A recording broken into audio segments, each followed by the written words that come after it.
मन में कई सवाल आते हैं ना कि ये ग्रहण होता क्या है, कहाँ होगा, कितनी देर रहेगा, अच्छा होगा या बुरा।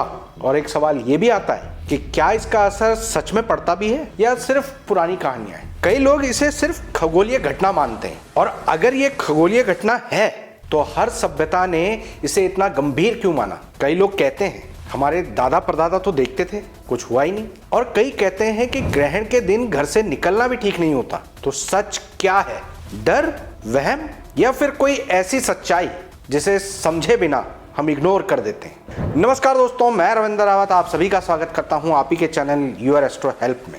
हमारे शरीर में 5 तत्व होते हैं, पृथ्वी, जल, अग्नि, वायु और आकाश। और ये पूरा ब्रह्मांड इन्हीं तत्वों का खेल है। लेकिन इन सबको कंट्रोल कौन करता है? आत्मा।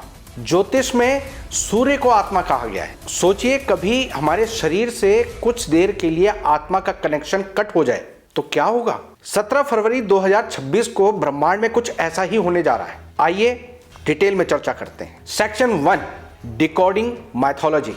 हमारे शास्त्रों में लिखा है कि सूर्य के रथ को 7 घोड़े खींचते हैं। आज की मॉडर्न जनरेशन इसे सिर्फ एक कहानी मानती है, लेकिन रुकिए, ये कहानी नहीं है, ये एक कोड है।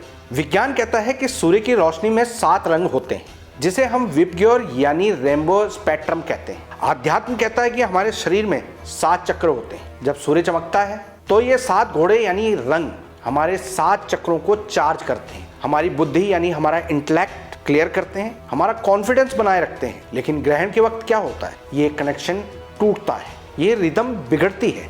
और जब सोर्स से कनेक्शन हिलता है तो उसका असर रिजर्वायर यानी हमारा मन और हमारे शरीर पर पड़ना तय होता है। यही वो कारण है कि ग्रहण को हल्का नहीं माना जा सकता। Section 2, the ring of fire. 17 फरवरी 2026 दिन मंगलवार, फागुन मास की अमावस्या।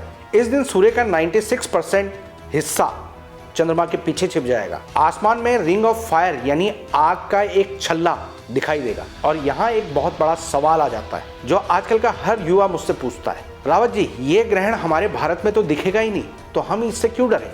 ध्यान से सुनिए, ये तर्क बहुत लॉजिकल तो लगता है पर अधूरा भी है। मान लीजिए आप अपने कमरे में बैठे हैं और आपका वाईफाई राउटर दूसरे कमरे में है। राउटर आपको दिख नहीं रहा, तो क्या इंटरनेट नहीं चल रहा? चल रहा है ना। ठीक वैसे ही सूर्य की किरणें यानी सूर्य की कॉस्मिक रेज और गुरुत्वाकर्षण यानी ग्रेविटी सीमाओं को नहीं मानती। जब सूर्य पीड़ित होता है तो पूरी पृथ्वी की मैग्नेटिक फील्ड डिस्टर्ब होती है, चाहे आप भारत में हो या अमेरिका में। ऊर्जा का असर हर जगह होता है। सेक्शन 3, प्रेग्नेंट वुमेन का लॉजिक। अब आते हैं सबसे अहम मुद्दे पर, गर्भवती महिलाएं। अक्सर लोग कहते हैं कि ये सब वहम है, लेकिन इसे बायोलॉजी से समझिए। एक सामान्य इंसान का शरीर जो होता है वो मजबूत होता है, वो ऊर्जा के उतार चढ़ाव झेल सकता है। लेकिन गर्भ में पल रहा शिशु, वो तो अभी बन रहा है ना, उसकी कोशिकाएं यानी सेल्स हर पल डिवाइड हो रही हैं और मल्टीप्लाई हो रही हैं। वो एक कच्ची मिट्टी की तरह है। ग्रहण के समय जो वातावरण में नेगेटिव रेडिएशन या ऊर्जा का असंतुलन होता है वो उस नन्ही जान को प्रभावित कर सकता है। इसलिए हमारे ऋषियों ने जो नियम बनाए वो पाबंदियां नहीं थी, वो एक सेफ्टी मेजर था, जैसे आपके बच्चे के लिए सुरक्षा कवच। सेक्शन 4, आपके बड़े और आपके बच्चों पर इसका असर। जो यंग जनरेशन है उनकी शारीरिक क्षमता, मानसिक क्षमता बुजुर्गों से और बच्चों से मजबूत होती है। वो इन प्रकृति के उतार चढ़ावों को आराम से झेल सकती है। बुजुर्ग बहुत जल्दी इन्फेक्टेड हो जाते हैं। ऐसे ही वातावरण में जब भी कोई चेंज होता है, मौसम चेंज होता है, खगोलीय कोई घटना घटती है, तो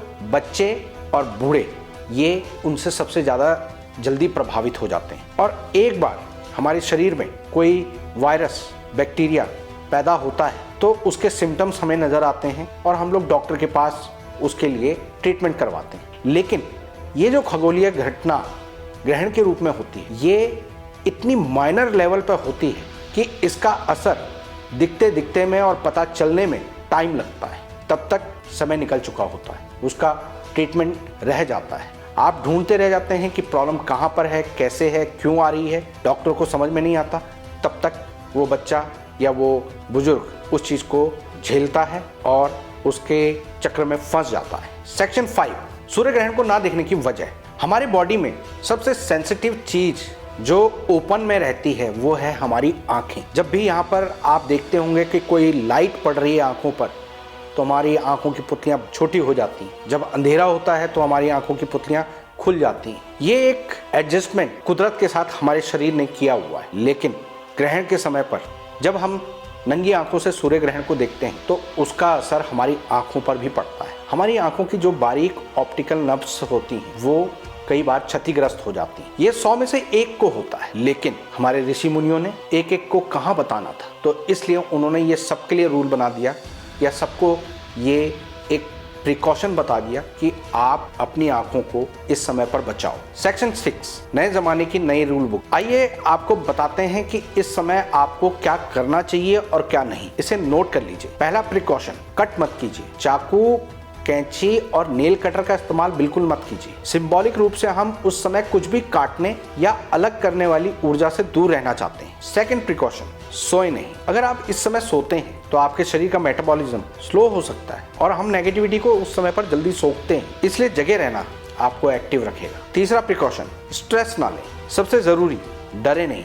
अगर आप सूर्य ग्रहण के दिन डरेंगे तो आपके अंदर से स्ट्रेस हार्मोन यानी कॉर्टिसोल रिलीज हो सकता है, जो गर्भवती स्त्रियों में बच्चे के लिए और भी घातक हो सकता है। चलिए अब बात करते हैं कि इनसे सुरक्षा कैसे करें। तुलसी का पत्ता। तुलसी में मरकरी यानी पारा होता है जो एंटी रेडिएशन गुण रखता है। इसे खाने पीने की चीजों में डालें। गेरू का लेप। पुराने जमाने में दादी नानी गर्भवती स्त्री के पेट पर गेरू मिट्टी लगाया करती थी। ये एक तरह का देसी सनस्क्रीन है जो गर्भ को ठंडक साथ ही सुरक्षा भी देता है। नारियल। एक पानी वाला नारियल अपने पास रखें। माना जाता है कि आसपास की नेगेटिविटी को एब्जॉर्ब करता है। Section 7, sound therapy. और अंत में सबसे शक्तिशाली उपाय, ध्वनि।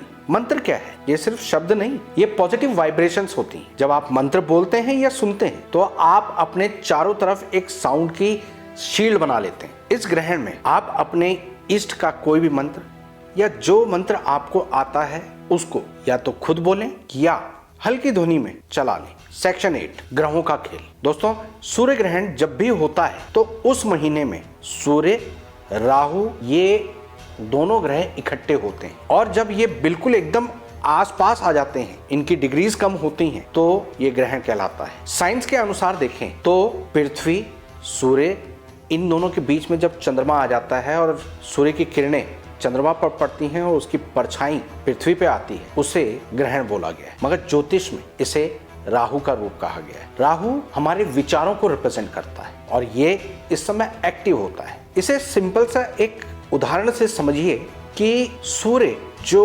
डिसिप्लिन को रिप्रेजेंट करता है, रोज सुबह आता है, रोज उसकी वजह से हमारे कैलेंडर बनता है, टाइम पीरियड बनता है, यानी सारा कुछ सूर्य के आधार पर होता है, उसके उदय और उसके अस्त के अनुसार। सूर्य के कारण ही सर्दियां, गर्मियां सब कुछ होती हैं। सूर्य के आगे जो वो परछाई आ रही, जिसे हमने राहु का नाम दिया, वो इतना पावरफुल है, भले ही वो क्षण मात्र के लिए है, तो वो सूर्य की कंटिन्यूटी को कहीं ना कहीं ब्रेक कर रहा है। और वो कंटिन्यूटी जब ब्रेक होती है तो सूर्य का जो 100% है वो कहीं ना कहीं रुक जाता है। वो जो रुकना है वो 1% का नुकसान आपको जीवन की सांप सीढ़ी का खेल दिखाता है। आप सांप सीढ़ी के खेल बचपन में खेलते होंगे। आप गोटियां चलते हैं, ऊपर चढ़ते हैं, ऊपर चढ़ते हैं, लास्ट में 99 पर वो सांप आपको डसता है। वो सांप है राहु, जो क्षण मात्र के लिए आया, उसने एकदम काटा और आप 0 पर पहुंच गए। तो जिसकी भी कुंडली में सूर्य और राहु इकट्ठे होते हैं, उनके साथ जीवन में ऐसी घटनाएं घटती हैं। और ये समय, जिस समय सूर्य ग्रहण हो रहा है, सेम वही पोजीशन आ रही है, तो ये समय आपके लिए वो मौका है जब आप इस ग्रहण का उपाय करके अपने जन्म के राहु को कंट्रोल कर सकते हैं। सूर्य की कंटिन्यूटी आपके जीवन में फेम दिलाती है, आपका सेल्फ कॉन्फिडेंस बढ़ाती है, आपके पाचन तंत्र को ठीक रखती है, आपकी हड्डियों को मजबूत रखती है, पिता के साथ अच्छे संबंध रखता है, बॉस आपके फेवर में होते हैं। लेकिन जब इसको ग्रहण लगता है तो आपके जीवन में इन्हीं चीजों का अभाव हो जाता है। पिता का साथ नहीं मिल पाता, बॉस हमेशा आपसे द्वेष रखते हैं, मान सम्मान आपका बार बार गिरने को तैयार रहता है, आपको आपके कार्य का श्रेय नहीं मिल पाता और 99 पर क्लीन बोल्ड वाली स्थिति होती है। नर्वस 90 के शिकार होते हैं, यानी शुरुआत जिस तेजी से आप कर पाते हैं किसी भी काम का, उसको अंत समय पर, फिनिशिंग के टाइम पर आपके पैर लड़खड़ा जाते हैं, आपके अंदर नर्वसनेस आ जाती है और आपका सारा बनाया हुआ गेम कोई और उसका क्रेडिट ले जाता है। ये होता है सूर्य राहु का ग्रहण योग का असर। और ये सूर्य ग्रहण आपके लिए वो बेस्ट समय है जिस समय आप इस चेन को तोड़ सकते हैं। सेक्शन 9, द फाइनल उपाय फॉर सूर्य ग्रहण। अगर आपकी कुंडली में सूर्य और राहु इकट्ठे बैठे हुए हैं, सूर्य ग्रहण बना हुआ है, तो उपाय के तौर पर राहु की चीजों का आप इस समय पर दान करें। 17 तारीख को आप राहु की चीजें यानी जौ, काले तिल, नारियल, लेड, तंबाकू, इन सभी चीजों को लें, एक नीले कपड़े में अपने सिरहाने के पास रखें और उसके बाद इन सब को अपने सर से 7 बार एंटी क्लॉक वार लें। सूर्य ग्रहण खत्म होने के बाद इसे जो दान लेने वाले आते हैं उन्हें दान कर दें या फिर जल प्रवाह कर दें। तो दोस्तों, आपको ये तो पता है कि सूर्य हमारे पिता समान है। जब पिता किसी कष्ट में हो तो बच्चे शांत होकर प्रार्थना करते हैं, शोर नहीं मचाते। ग्रहण कोई भूत प्रेत की घटना नहीं है, ये एक खगोलीय घटना है जिससे डरने की कोई जरूरत नहीं। बस हमें अपनी फ्रीक्वेंसी को सही रखना है। अगर आपके घर में कोई भी गर्भवती महिला है तो उन्हें डराएं नहीं, बस प्यार से नियम समझाएं और लॉजिक समझाएं। थोड़ी सी सावधानी आने वाले बच्चों को एक स्वस्थ और तेजस्वी जीवन दे सकती है। विज्ञान और विश्वास का ये संगम हमारे धर्म की खूबसूरती है। और अगर आप जानना चाहते हैं कि आपके कुंडली का सूर्य आपके लिए आपके कुंडली के किन हाउस में कैसा असर देगा, इसको जानने के लिए इस वीडियो पर क्लिक करें। और अगर आप हमारी वीडियोस औरों से पहले पाना चाहते हैं तो एक चाय और 2 बिस्किट की कम की कीमत में आप हमारी मेंबरशिप ज्वाइन कर सकते हैं। और उसके बारे में ज़्यादा जानकारी के लिए इस वीडियो पर क्लिक करें। फिर मिलेंगे अगले ज्ञानवर्धक वीडियो के साथ। तब तक के लिए मैं अपनी वाणी को विराम देता हूँ। ओम नमः शिवाय।